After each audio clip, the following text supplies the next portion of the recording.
I just want to let you girls know that I'm a liar, a scammer. I love robbery and fraud.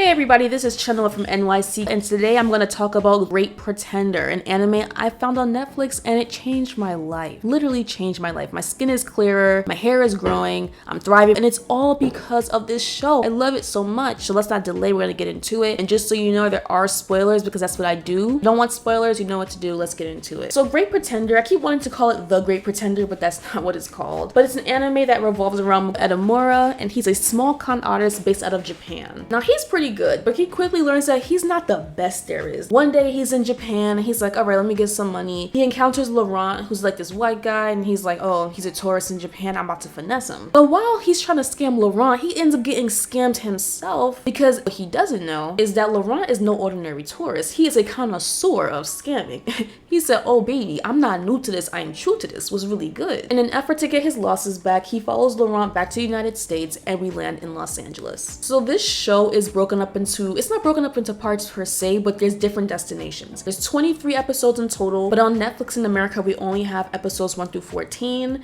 I'm not sure when we'll get the rest, because I know that Japan got the first 14 in June, and then they got the rest, I think, very recently in August or September. So if the United States is finally getting the first 14 now, who knows when we'll get the rest, but all I know is they need to get it together because I can't get enough of this show. Now keep this in mind, yes, our main characters are con artists, but they only finesse those who are not only wealthy, but are very hurtful to others. So the first case is in Los Angeles. So Ed finds himself involved in a ploy to finesse a major crime boss who puts on a front as a Hollywood producer. And I really like this case because it's our first foray into the game. So we get to see how skilled Laurent's team is. Laurent can be kind of a jerk, but he's not that cocky, which is good because it makes it easy to watch because I love all the characters. So I'm not going to go through the exact details of this case, but my favorite side character in this case is Salazar. He's not part of Laurent's team. He's on the side of the crime boss, but I love how they give him a personality. He's the bodyguard of the Hollywood producer, and they could have easily written him off as a big old dim-witted strong man because he's like this big dude. He's straight-faced. He don't really laugh. He don't smile. He's just with the hands whenever. The writers really held him down. They did not take the easy way out by making him just a silly mean guy. He might be one of my favorite side characters in the whole 14 episodes period. His origin story and the reason why he does the work that he does in his situation with his son made my heart so warm. It made me really want to continue to watch the case because there was so much at stake. So I'll leave y'all to that. Let's skip ahead. After Los Angeles, Edamura is like, all right, I'm really good on this whole scamming thing. He goes back to Japan and he undergoes a major transformation. Y'all need to remember, Edamura, he's not a horrible guy at heart. All he wanted to do was help out his mom because his mom was sick, she was in the hospital. And you know, his dad did what he did and disgraced the family. That wasn't Edamura's fault. So he's like, you know what? I'm tired of this negative energy. I'm tired of this bad reputation. He said, I'm gonna take control of my life and I'm gonna change some things around. That's what I'm gonna do. Let me wash my hands of this. He goes back to Japan. He turns himself in. He's doing a little bit of time in prison. 2 years have passed between LA and him being released from prison.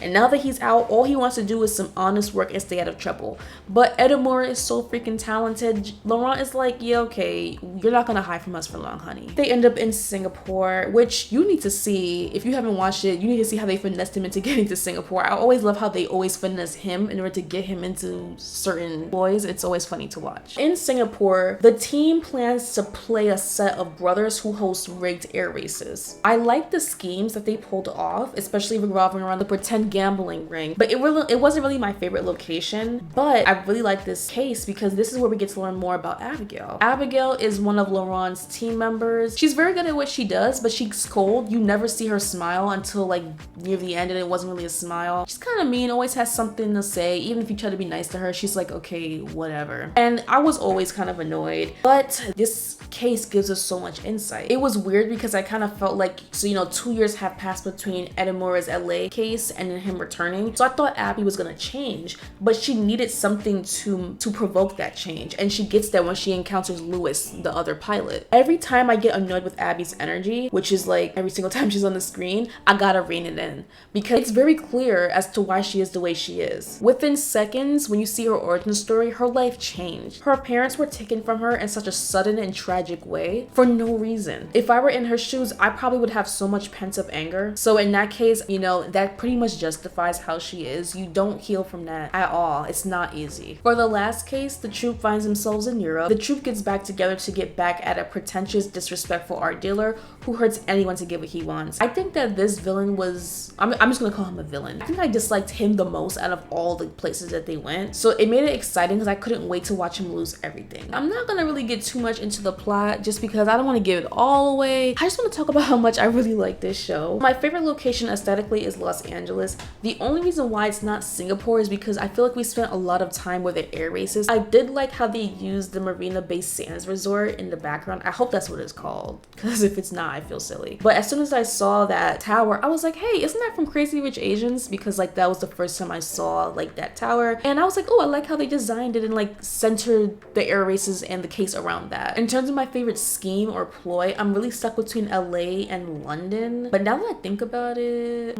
I think London's way better. I had no expectations when it came to this show. I just logged onto Netflix one night, I saw a new anime, I clicked on it. I didn't read the description, I just saw the cover art and I liked what I saw, so I'm like, let's get it. And I'm so glad I stumbled upon this show. I love every character, especially Edamura, but I think that my favorite character in action is Abby because of the contrast between her personalities when she puts on an act. Remember when we were introduced to Abby in the first case, like in the LA episodes? When she was working with Laurent, we didn't even know that she was working with him. She just looked like a groupie kicking it with the crime boss. And then if you saw the way that she acted versus how she typically acts, it's a stark contrast, and I just love how she can like do it up just for the sake of a job and then get back to her regular personality. I also like how they soften her up just a little bit so she can tolerate Edamura and care for him a little bit, but she still has her edge. My favorite origin story is Cynthia's because it gives her character more life. I'm not gonna lie, I don't know if I wasn't paying attention, but like her character low-key came out of nowhere for me. Like I don't know where I was during the LA episodes, but I just was not paying attention. For the Snow of London episodes, her origin story felt like it could be its own mini series or movie. I wasn't psyched about like the setting for the case, for the third case, but I really love the story there. There was like also this main song that they played between episodes 12 and 13, and it was like cute at first, but I was like, all right, like this is kind of annoying. Like it was giving me like The Notebook, but then they kept playing it over and over, and I was like,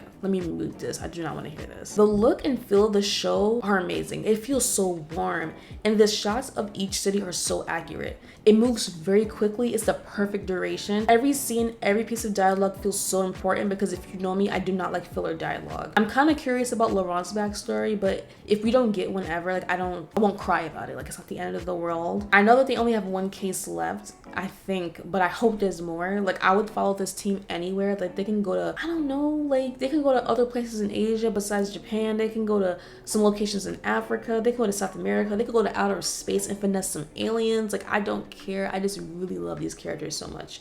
And the theme song, especially like when the credits are going off, they have The Great Pretender but the Freddie Mercury version, which it just feels so right. Like everything just feels so right. They have an exciting entertainer's voice for such an exciting show. It just fits so well. I really cannot wait for the remaining episodes.